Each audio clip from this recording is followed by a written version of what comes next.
அன்பானவர்களே, தினம் ஒரு தூதன் வழியாக இந்த வாரத்தின் முதல் நாளிலே உங்களை சந்திப்பதிலே சந்தோஷப்படுகிறேன். இந்த நாளிலே யோவான் 14:27 சமாதானத்தை உங்களுக்கு வைத்து போகிறேன், என்னுடைய சமாதானத்தையே உங்களுக்கு கொடுக்கிறேன். உலகம் கொடுக்கிற பிரகாரம் நான் உங்களுக்கு கொடுக்கிறது இல்லை. உங்கள் இருதயம் கலங்காமலும் பயப்படாமலும் இருப்பதாக என்று ஆண்டவர் சொல்லுகிற நல் வார்த்தையை இன்றைக்கு நாம் கேட்கிறோம். தேவ பிள்ளைகளாகிய நாம் இன்றைக்கு வாரத்தின் முதல் நாள் என்பதை மறந்துவிடவே கூடாது.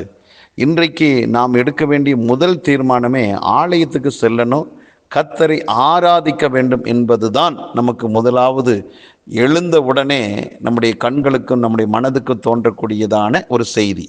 ஆகவே ஆலயத்துக்கு அப்படி செல்வதனால எனக்கு என்ன லாபம் என்று கேட்கலாம். ஆலயத்தில் நிஜமாகவே 100% ஆண்டவர் அங்கே உலாவுகிறார். உங்களை வரவேற்க அவர் காத்திருக்கிறார். உங்களுடைய எல்லா காரியங்களும், கடந்த காலம், நிகழ்காலம், எதிர்காலம் எல்லாவற்றையும் உள்ளடக்கினவர், மாபெரும் திட்டத்தை வைத்திருக்கிறவர் அவர்தான் உங்களை வரவேற்கிறார்.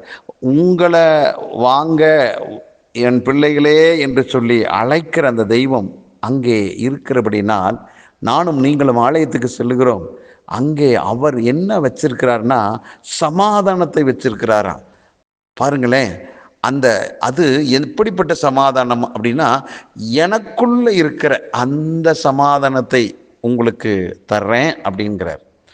அன்பானவர்களே, ஆண்டவர் கொடுக்கிற சமாதானம் இந்த ஒட்டுமொத்த உலகமும் நமக்கு எதிராக வந்தாலும் அந்த சமாதானத்தை குலைத்து போடுகிற அளவுக்கு வல்லமை பொருந்தினது எதுவுமே கிடையாது. அந்த அளவுக்கு தேவன் கொடுக்கிற சமாதானம் தான் பெரிய சமாதானமாக இருக்குது.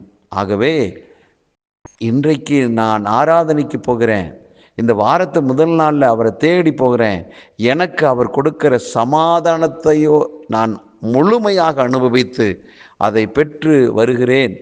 ஆம், அந்த சமாதானம் இனி வரக்கூடியதான ஒவ்வொரு நாளுக்கும் போதுமானதாக இருக்கிறது. சமாதானம் இல்லை என்றால் சரியாக நாம் எந்த காரியத்தையுமே தனிப்பட்ட விதத்தில் செய்ய முடியாது. குடும்பத்துக்குள்ள சந்தோஷத்தை அனுபவிக்க முடியாது. வெளியில் வேலைக்கு போகின்றதான இடங்களிலே சமாதானம் இல்லைன்னா அந்த வேலையை உங்களால் சரியாகவே செய்ய முடியாது. ஆகவே தான் இந்த வாரத்தின் முதல் நாளில் ஆண்டவரை நீங்கள் தேடி ஆராதிக்க வரும் பட்சத்தில் அவர் உங்களுக்கு சமாதானத்தை கொடுக்கிறபடினால் வாரத்தில் எஞ்சி இருக்கிற எல்லா நாளும் அந்த தெய்வீக சமாதானம் உங்களை ஆளுகை செய்வதால் அந்த வாரம் முழுவதும் நீங்கள் எல்லா விதத்திலுமே ஆசீர்வதிக்கப்பட்டதான மகிழ்ச்சியான ஒரு வாழ்க்கை வாழ்வீர்கள். ஆகவே இனி வரக்கூடியதான நாட்களிலே நானும் என் குடும்பமும் மகிழ்ச்சியோடு இருக்கணும் அப்படின்னா நான் எடுக்க வேண்டிய தீர்மானம், கர்த்தரை இன்றைக்கு நான் ஆராதனை செய்ய போகணும், அவருக்கு முதலிடம் கொடுக்கணும் என்ற தீர்மானம் மட்டுமே.